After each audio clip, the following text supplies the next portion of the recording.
makipagkwentuhan ako kay Chamame. At ngayong araw po ay meron po tayo siyempre feeding program. Kinukwento si Chamame regarding po kay Mama Guapa. Sabi, escúchame. Pong comida. Merong pong comida, no hay problema. Ayun, ipakita namin yung pagkain natin. Ayun yung pagkain, mga amigo. Yan ang huling bunuelo namin. Ang bunuelo sa Iguit. Tapos kinukwento ko. So ikukwento ko po sa inyo mga amigo. Ngayong araw po ay nagpunta po si Chamame doon sa may kay Mama Guapa. So sabi ni TSS ay sabi ganoon ay bakit daw hindi na dumadalaw si Chamame doon kay Mama Guapa. Tapos sabi ni Chamame sa lahat ng nangyari, syempre ay hindi nagmitampo ko sa iyo, sabi ni TSS kay Mama Guapa. Pero ang ginawa po ni Chamame kasi nagpunta siya roon ngayon.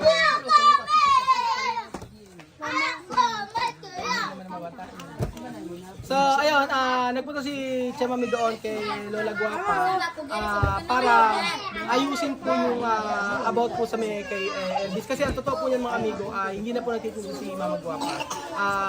Sabi ni tumawag si Mama Guapa kay Chamame, sabi baka pwede kang pumunta dito. Sige, escucha. Solo 5 minutos, no? 5 minutos. Ayun, kuwento ko lang kasi pagdating kasi namin dito, si Chamame ay kagagaling lang din daw po kay Mama Guapa. Sabi ni Chamame ay about po sa may nangyari doon sa may tinda ni Elvis na sarado na po talaga, as in hindi na po magtitinda. At nanghingi ng tawad si Mama Guapa regarding po sa nangyari. At ang sabi pong gano'n ay baka po, sarado na kasi ang gusto po ay baka po pwedeng bumalik pa si Elvis doon at magtinda muli para daw magkaroon ng maraming kliyente. So, nag-sorry sila Guapa, gano'n, sorry. Tapos, pero ang motibo ni Mami Guapa ay pabalik si Elvis at magtinda. So, ang sabi ni Chamame ay pasensya na Mama Guapa, malaki respeto ko sa iyo, pero hindi na po pwedeng magtinda si Elvis doon sa iyo para lang sa mga ako. Kasi di ba ang dami natutunan ni Elvis, talagang yung mga mang-inasal, nabibenta, tapos hanggang sa nawala ng pag-asa si Elvis. At ang sabi ni Chamame ay hindi na siya magbebenta, ayaw niya na bumalik ulit doon. Ang gusto ni Chamame, mga amigo, ay kung magbebenta si Elvis, dito na lang po sa kanya sa may tindahan. Yun po. Kaya sabi ko nga ay basta talaga kung mabuti ka sa kapwa mo ay for sure kung ang motibo mo ay pangit ay for sure hindi magtatagumpay. Kaya sabi ni Chamame, sorry dahil hindi ko kaya pagbigyan ng gusto mo na bumalik si Elvis doon. Ayun. Parang sinasabi kasi ni Mama Guapa na bumalik ka ron kasi si Elvis ang daming kliyente ron. Pababalikin niya yung si Elvis para magtinda doon. Pero hindi nga po pwede. So ayun po mga amigo, paano ang gagawin? Sabi nga ni Cesar, tapos na silang dalawa ni Lola Guapa. Pero masaya na si Chamame. Pero ahora tunit yan tuno en pagar ko na Mama Guapa. Terminado todos. Todo gente aquí. Todo bien, mi corazón libre. Lahat ng puso ni Chamame ay libre na. So ayun po. Comer! Bella! Kain na. Ayun tayo! Doon sumo. So ang araw po mga amigo, ayan, ito makita niyo. Alima! Ito napakaraming bunuelo. Actually yung bunuelo na to ay yung bunuelo na to talagang ito ang hindi ko makakalimutan. Ayan. Mundo hambre, ako ba no? Yung bunuelo po na to ang hindi ko makakalimutan sa lahat ng tinapay na nandito tsaka yung panis. Although masarap lahat ng mga tinapay dito. Dami papaliwanag pa ako Nana! Deja! Beraki. So ayun po mga amigo. Thank you so much at napakagaling. Shoutout kay Jose. Si Jose na napakagaling pong mag-video. Grabe, ang galing niya ng mag-video ni Jose ngayon. Proud na proud ako kasi ang galing niya ng video ngayon. Talagang saktong-sakto talaga kaming apat. Ayan. Comer! Bella! Comer! Ay, nana! Nana! Ay, nana! Nana! Ay, nana! Nana! Come! Bella! Mangga! Mangga! Tala! Buenas tardes mga Marites. Hi! Ay!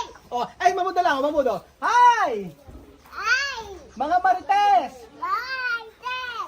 Ito, hi mga Marites! Babay! Ay, bailar. Oy, bailar, labata. Walang ano.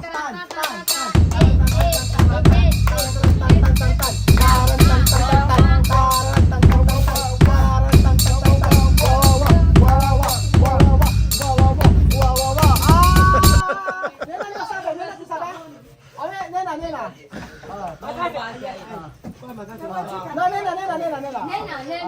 Popo. Tres bebé. Sube, tres bebé.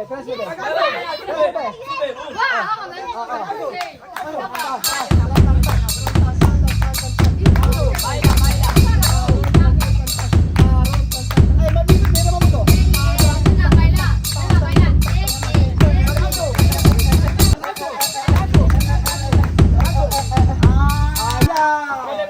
Ayan. So, vamos a comer. Ay, hindi. Yan na.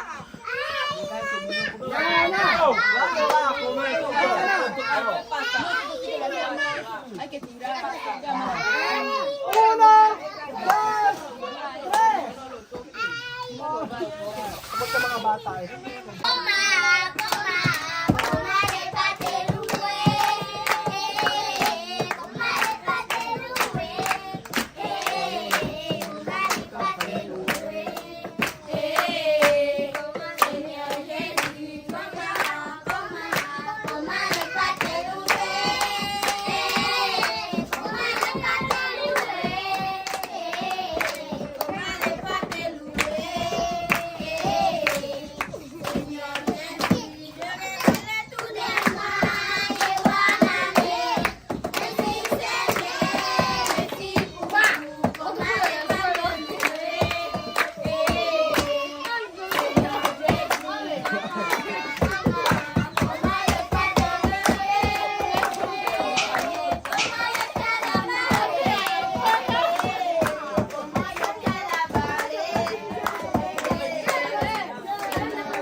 Ay, Reza.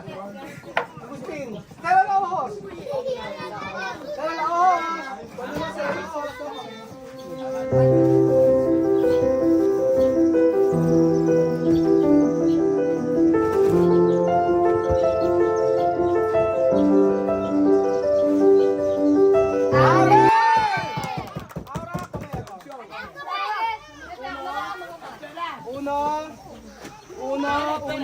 Uno. O, para bebe, uno. Tranquilo. Tranquilo. O, lamod. Mas daw. Isma, come. Hay mucho. Uno, después. Cuando terminar, después. Okay. ¿Quién más? Cuando terminar. Marami ngayong ano. Kasi gusto mo ba? Ayoko. Kaya mo yan. Ayan. Ibigay ko si Lucia. Si Lucia, huwag mo nang videohan kasi nakaano eh. Nakubad. Sige. Vestir, cada día tú no vestir. Tamay pa kaya, wiki na niya sa puno kaya vestir. Salbahay daw. Salbahay. Sabi ko ba sa mga bata dito, maraming hindi mga nagdadamit. Kasi di ba, hindi ko alam. Pero kadalasan yung mga anak nila dito sa kabila, hindi mga Baka nainitan lang. Bambe. Nainitan daw. Mainit eh. Toma, lepate. Come! Come! Beja. Ayan po. So, ayan. Ako magbibigay ako. Pumiante, no era él.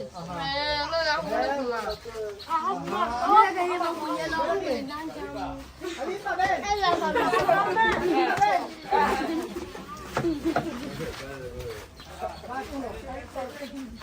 Alipa, Ben! Kalipa. Okay, kalipa. Birds Khalifa. Kalipa ang pangalan. Oh, Kemas! Oh. Leah. Lama. Kanina naman. Mas, uno. Oh, Agustin. Mas, uno. Oh, kay Mas. Beverly. Mas maganda pala ganito. Bibigyan ko na lang sa isa-isa. Diba? Kay Mas. Oh, pangatlo na nito. Pangatlo. Tiktok. Tiktok. Oh. Pangatlo. Pangatlo. Pangatlo. Ayun, ay! Umayo si Kiko ngayon na, oh. Umayaw na. Kiko, oh. Nabusog na daw siya. Bali, oh. Oh, di Dalawa ba? na lang. Oh. So, meron pa dito. Ganda. Oh, Sophie, Sophie, oh. Sophie. Sophie, isa pa. Nande. Aliyah. Bibian, pangalan. Ayun na. Sumuko na si Bibian. Sumuko na sila. Sino pa? Susuko pala sila dito eh. Ayan, pamimigay pa ni Chama may lahat ng ano. Yung sobra, marami. So ayun po mga amigo, simpleng mga tinapay na ito ay ito ang nagpasaya po sa atin sa loob ng ilan ito na ba? 12. 12? Kaya. So, Kulang pa. 12 kulang pa. So ito pong video na ito. Tsaka may Ketuno, olvidar de eso de Guinea, Buñuelo, Panes, Los Niños, Tema, Pollo, Arroz, Pambota, Bota. Langosta, Alas, Alas. Pasilla. Oh, yeah. Yan ang mga hindi makakalimutan ni PSS. Sa Tukalamas? Oh. Sumuko na. Sumuko na. So yan po ang mga sumuko mga bata. Ang dahil pang natra. Oh, banana way daw. Banana way, adobo. So ayan po mga amigo, ito po yung hindi natin makakalimutan dito sa Equatorial Guinea, ang Buñuelo, na kung saan ay donut ng Pilipinas. So alam niyo po mga amigo, ang mga bagay na ganito ay simple pero maaalala at maaalala po natin na minsan ay na-encounter natin na ang mga tama ba na-encounter? Nakasalamuhan natin ng mga Aprikano na kung saan minsan iniisip natin ng mga Aprikano ay masasama, bad, ganon, pero hindi, tao rin po sila.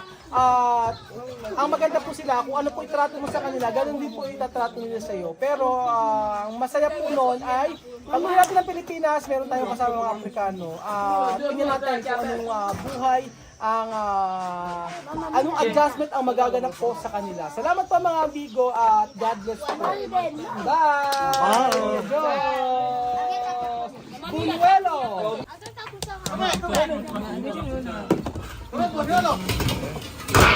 Buñuelo.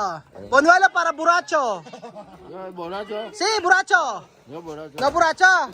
Oh, no borracho. Yo no borracho. No borracho. ¿Cuánto esto? ¿Cuánto? Dos, Esto. tres, Esto. cuatro, Esto. uno, Esto. dos, tres, dos, cuatro. So ayan mga amigo, salamat po muli at inom po tayo, kumain ng Buñuelo. Masayang buhay dito sa Equatorial Guinea. Maraming drama, maraming pagsubok, ngunit kadalasan naman po mga amigo, lahat ng problema ay nasusolusyonan. Salamat po muli at mag-ingat po ang lahat. God bless. Sige, inom pa. Inom ng maraming juice hanggang kayo ay magkandaihe. Ayan, isang timba.